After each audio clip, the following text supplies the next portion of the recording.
Welcome to Wawasan Wire. Today we're talking about a statement by Puad Zarkashi. Mm. And this comes at, well, quite a pivotal moment, doesn't it?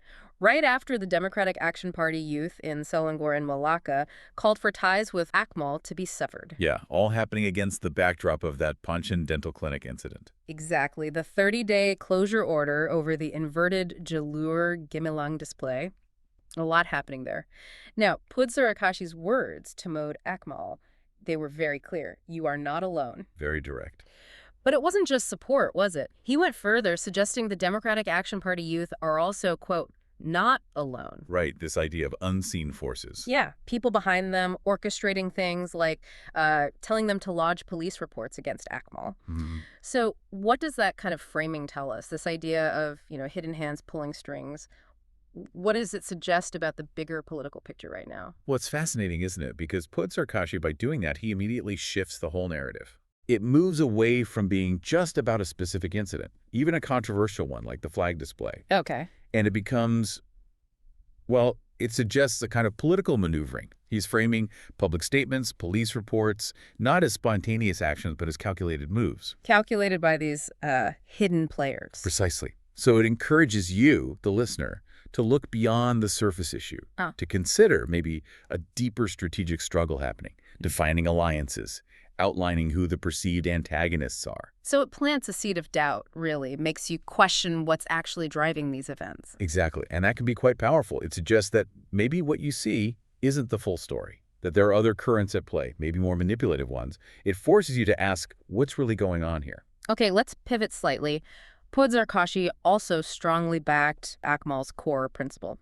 The patriotism first and business second idea. Yes. He presented that as Akmal's noble intention, kind of a guiding philosophy for these situations. Right. And he even quoted Akmal saying, the flag is not about politics, it's not about race, this is about the dignity of the Jalur Gemilang. What's the impact of phrasing it like that? Well, that framing really elevates the national flag, our Jalur Gemilang, doesn't it? It moves it beyond just being... And it's something more sacred. Kind of, yeah. An emblem of national honor, of dignity, and crucially placing it deliberately above politics and race. Right.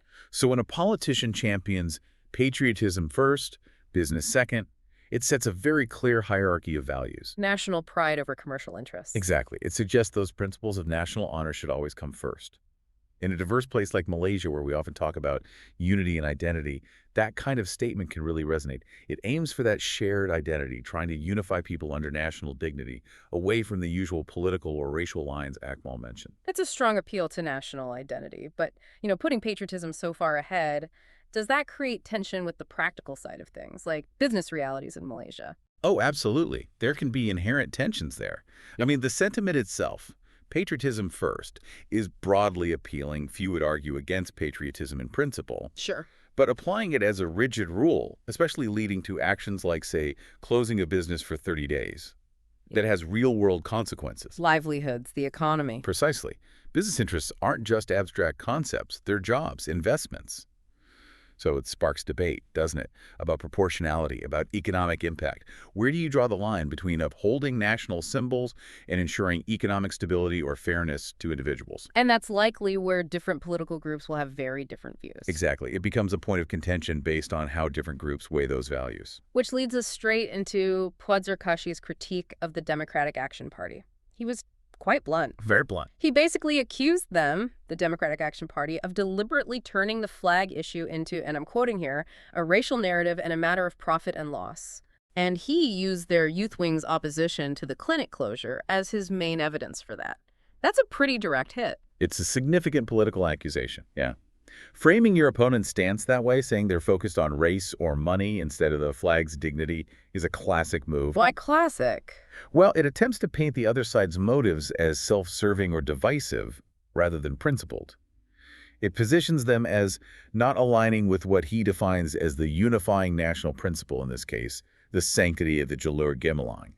It's all about shaping public perception of why they're taking a certain stance. Okay, but looking at it from the other side, how might the Democratic Action Party youth see it? If it's not about race or profit, as Puad claims, what could their reasoning be? Well, they might argue their focus is different, perhaps on things like due process, or whether the punishment fits the mistake. Proportionality, you mean? Exactly. Proportionality, they could say, look, the inverted flag was wrong, an error, yes. But is closing a clinic for 30 days the right response? Is it excessive? Does it unfairly harm the business owner, the staff? So focusing on the impact on individuals and maybe the local economy. Potentially, yes. Their argument could be about advocating for fairness, for a balanced approach. Respect the symbol, absolutely, but ensure the response to mistakes is just and doesn't cause undue hardship. It just highlights a fundamental difference in priorities, really.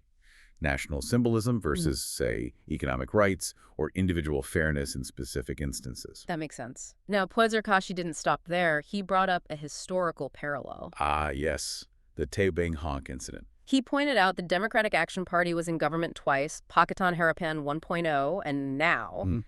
And he claimed that despite investigations, inquests, even compensation from the Malaysian Anti-Corruption Commission, the party dared not move on. Alleging it was because they feared losing Chinese support. Right. And he finished with, stop making threats. That's bringing up a very sensitive piece of history, isn't it? It really is. Yeah. Invoking Tay Beng Honk is rhetorically very powerful. It taps into a tragedy that carries immense emotional and political weight, particularly for certain communities. Could you briefly remind listeners about the case? Of course. Tay Beng Honk was a political aide who died back in 2009. Tragically, it happened while he was in the custody of the Malaysian Anti-Corruption Commission. The circumstances surrounding his death led to huge public outcry, raising serious questions about accountability, justice, and treatment of individuals in custody. So Puad using this, what's the aim? He seems to be using it to question the Democratic Action Party's consistency. Their resolve, maybe, when dealing with politically sensitive issues, especially ones that touch on ethnicity. By suggesting their actions are based on political calculation. That's the implication, that their stance, or lack thereof, according to Puad, on moving on from Tay Beng Honk, was driven by wanting to keep a specific voter base happy, rather than a consistent pursuit of justice or principle across the board. And the stop making threats part. That adds another layer. It implies that maybe the Democratic Action Party brings up historical grievances like this for current political leverage, not necessarily out of a pure desire for resolution. It's an attempt to challenge their moral authority by highlighting what he frames as an inconsistency linked to political expediency. So it connects past sensitivities to present argument to suggest political motives over principle. What does this tell us about how politics is played here? Well, it shows historical memory, especially around these deeply emotional events, is still a very potent tool in Malaysian politics. Politicians know invoking these events can mobilize or polarize voters. Right. It also highlights the constant fight for the moral high ground. By raising Tay Beng Honk, Puad tries to chip away at the Democratic Action Party's image of being consistently principled, particularly on sensitive cross-communal issues. The message to the public seems to be wary of their motives. They might be driven by communal politics or self-preservation, not just national ideals. It's defining the opponent through perceived historical actions as much as current ones. Wow. Okay, so what we've really seen today is how one statement, one incident involving a national symbol can spiral out. Definitely. It becomes a flashpoint for these much bigger debates about patriotism, about who's influencing who behind the scenes, about ethnic loyalties, perceived or real. It's a real reminder that here in Malaysia, political communication is incredibly layered. Every word seems carefully chosen, positioned within this larger narrative battle. Yeah, a constant contest for the public's understanding, for their hearts and minds. It's complex stuff. Indeed. It really gives you a lot to think about regarding the motivations behind political statements. Remember to like and subscribe for more videos like this.